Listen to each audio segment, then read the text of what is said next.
Hello students, स्वागत है आपका अपने चैनल आरडी अचीव गोल्स पर। तो बच्चों, जैसे कि मैंने आपको बताया, एक शॉर्ट वीडियो में मैंने अपडेट किया है कि हम दोबारा से जो है अपनी स्टडी कंटिन्यू करेंगे। कुछ ऐसे मेडिकल इशू जिनकी वजह से स्टडी जो है वो डिसकंटिन्यू हो गई थी, आगे हम नहीं कंटिन्यू कर पाए थे, बट आपके प्यार ने, सपोर्ट ने दोबारा से हिम्मत बनाई है। और अभी जो है हम स्टार्ट करने जा रहे हैं वो है समष्टि अर्थशास्त्र का सिलेबस। बहुत कमेंट आ रहे थे कि समष्टि अर्थशास्त्र का भी करवाओ।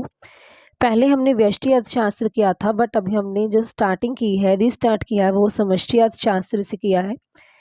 तो इसमें हम समष्टि अर्थशास्त्र का पूरा सिलेबस कवर करेंगे।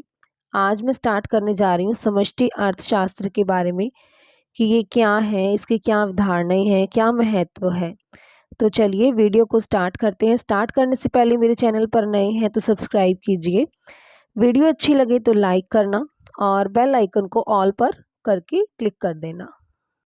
तो फर्स्ट पॉइंट हमारा आता है समष्टि अर्थशास्त्र। समष्टि समष्टि का नाम सुनते ही पता चल जाता है कि समस्त, सभी का। जैसे कि पहले हमने पढ़ा था ना व्यष्टि अर्थशास्त्र। व्यष्टि मतलब कि एक, केवल एक व्यक्ति, सिर्फ उसकी आर्थिक क्रियाओं का अध्ययन किया जाता था, उसकी आर्थिक समस्याओं को देखा जाता था। बट समष्टि अर्थशास्त्र में क्या है, पूरे देश के व्यक्ति, समस्त अर्थव्यवस्था में, ठीक है, क्या आर्थिक प्रश्न जो है, आर्थिक समस्याएं क्या हैं, उनका अध्ययन किया जाता है।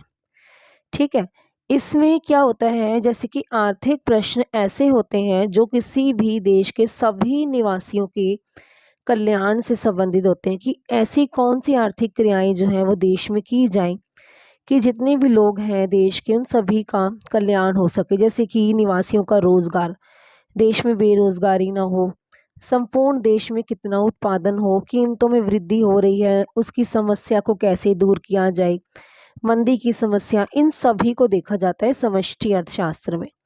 ठीक है, समष्टि अर्थशास्त्र में यही अध्ययन किया जाता है कि किसी भी सरकार जो है, कोई भी सरकार जो है, वो देश की अर्थव्यवस्था की स्थिति को कैसे सुधार सकती है।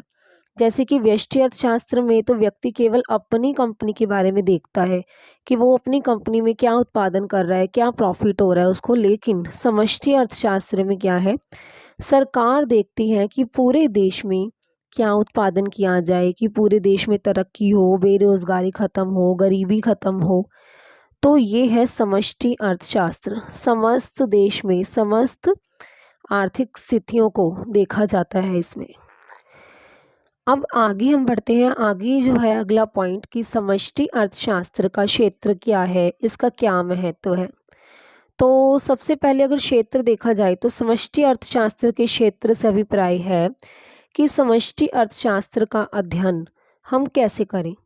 तो उसका अध्ययन किया जाता है राष्ट्रीय आय का आकलन करके। फर्स्ट पॉइंट है राष्ट्रीय आय का आकलन। मतलब व्यष्टि अर्थशास्त्र में क्या था, अपनी आय देखता था व्यक्ति कि उसकी आय कितनी है, तो उसको और कितना उत्पादन करना है, क्या उसको प्रॉफिट हो रहा है, क्या लॉस हो रहा है। लेकिन इसमें क्या है, राष्ट्रीय आय, पूरे राष्ट्र की आय देखी जाएगी।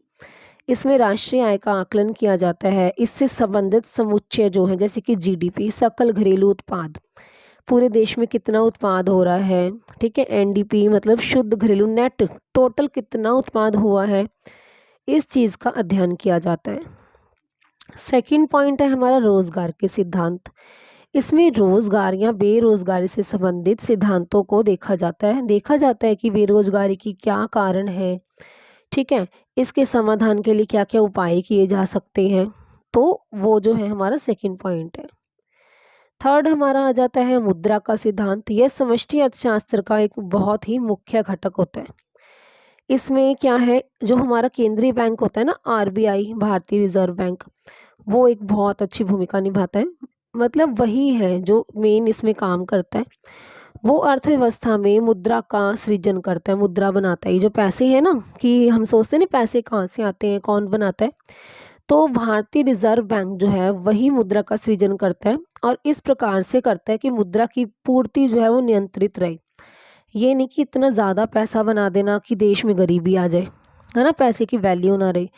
तो वो चीज़ भी बहुत इम्पॉर्टेंट है। तो मुद्रा का सिद्धांत जो है वो भी बहुत जो है ज़रूरी होता है हमारे। उसके बाद हमारा आता है सरकारी बजट। इसमें ये देखा जाता है कि सरकारी बजट जो है वो अर्थव्यवस्था में आर्थिक क्रिया के स्तर को कैसे प्रभावित करेगा। कितना सरकारी बजट है, कैसे अर्थव्यवस्था में हम आर्थिक क्रियाएं कर सकते हैं, कौन कौन सी आर्थिक क्रियाओं को बढ़ावा दिया जा सकता है, कौन सी नीतियां बना सकते हैं। तो ये सरकारी बजट से ही देखा जाता है कि सरकार का कितना बजट है। उसके बाद है हमारा नेक्स्ट पॉइंट विनिमय दर तथा भुगतान शेष। मतलब एक ऐसी शाखा जिसमें कि समष्टि अर्थशास्त्र के ऐसे मुद्दों को देखा जाता है जिसमें कि हमें पता चले कि अर्थव्यवस्था कार्य कैसे कर रही है। ठीक है, इसे कैसे व्यवस्थित किया जा सकता है कि हमारी जो देश की अर्थव्यवस्था है ना उसमें किस तरह से काम हो रहा है। ठीक है, टोटल अर्थव्यवस्था में क्या क्या उत्पादन हो रहा है, क्या प्रॉफिट हो रहा है, क्या लॉस हो रहा है, इसे और बेहतर कैसे बना सकते हैं जिससे कि सामाजिक कल्याण हो सके। तो ये जो पॉइंट है ये भी हमारा समष्टि अर्थशास्त्र में ही देखा जाता है। अब अगला पॉइंट हमारा आ जाता है कि समष्टि अर्थशास्त्र जो है उसका महत्व क्या है। तो इसका महत्व जो है वो बहुत ज़्यादा है। ठीक है, इसका अध्ययन करने से हमें अर्थव्यवस्था के बारे में पता चलता है। जब हम समष्टि अर्थशास्त्र का अध्ययन करते हैं ना, देखते हैं कि पूरे देश में क्या हो रहा है, तो उससे जो है हमें हमारी अर्थव्यवस्था के बारे में पता चलता है। अर्थव्यवस्था का चित्रण मिलता है, एक जो है इमेज हमें पता चलती है कि अर्थव्यवस्था हमारी कैसे है। जैसे कि राष्ट्रीय आय, ये देखी जाती है कि राष्ट्रीय आय कितनी हो रही है, कितना प्रॉफिट हो रहा है देश में। बेरोजगारी देखी जाती है, इसके जो समस्याएं हैं बेरोजगारी की उसके लिए उपाय किए जाते हैं। सरकारी बजट देखा जाता है, कितना बजट हो रहा है। ठीक है, कि आने वाले साल में अर्थव्यवस्था में और क्या सुधार किए जा सकते हैं। तो इसलिए समष्टि अर्थशास्त्र का बहुत महत्व है। सेकंड पॉइंट है हमारा समृद्धि तथा विकास मार्ग का नक्शा। ठीक है, इसमें यह देखा जाता है कि आर्थिक समृद्धि के कार्यक्रम, नीतियाँ अर्थव्यवस्था की आवश्यकताओं और साधनों के अनुसार बनाए गए हैं कि नहीं बनाए गए। कि जो सरकार जो है अपने देश की वृद्धि के लिए कार्यक्रम कर रही है, नीतियाँ बना रही है। ठीक है, तो वो देश की आवश्यकताओं को पूरा भी कर रहे हैं।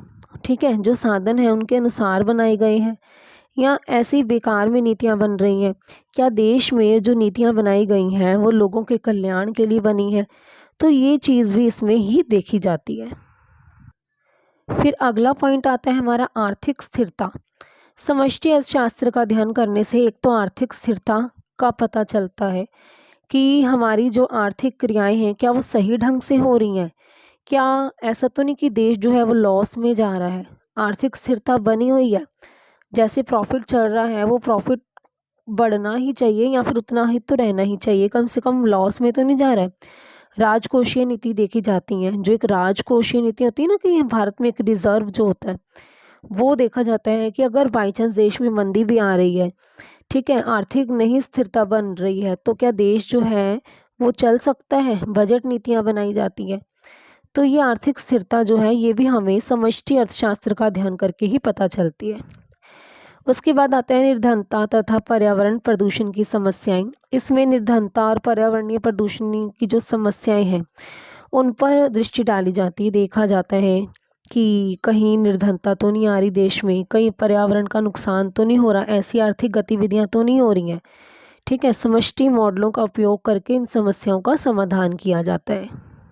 फिर आता है हमारा नीति निर्धारण। देखो, देश के विकास के लिए ऐसी नीतियां बनाई जाती हैं जो कि लोगों के लिए उपयोगी हो। ठीक है, तो उनकी कुछ आर्थिक चर होते हैं, जैसे कि देखा जाता है समग्र मांग कितनी है, देश में किस चीज़ की टोटल कितनी मांग है, उसकी पूर्ति हो रही है कि नहीं हो रही है।